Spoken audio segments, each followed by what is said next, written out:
Hello friends, ఈరోజు నేను గోంగూర పచ్చడి చేస్తున్నా. ఇదిగో గోంగూర మంచి కడుక్కున్నా, ఇదిగో పల్లీలు ఫ్రై చేసిన, వెల్లుల్లి ఉల్లి రెడీ చేసుకున్నా, ధనియాలు మిరపకాయలు వేంపుకున్నా, అన్నీ రెడీగా ఉన్నాయి. ఇప్పుడు గోంగూర ఉడకబెట్టి తర్వాత మిక్సీలో కానీ రోటిలో కానీ రుబ్బుకోవాలి. మా ఆయన రోటిలో రుబ్బు అంటాడు, నాతోని గొడవ, కానీ నేను మిక్సీలోనే వేస్తాను.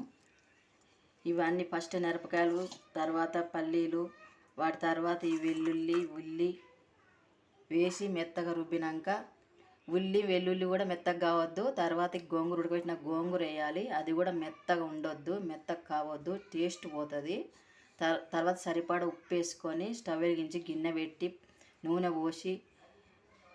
పోసి గింజలు, ఒక మిరపకాయ, కొత్తిమీర, కరివేపాకు, పసుపు వేసి దింపుకుంటే రుచికరమైన గోంగూర పచ్చడి రెడీ.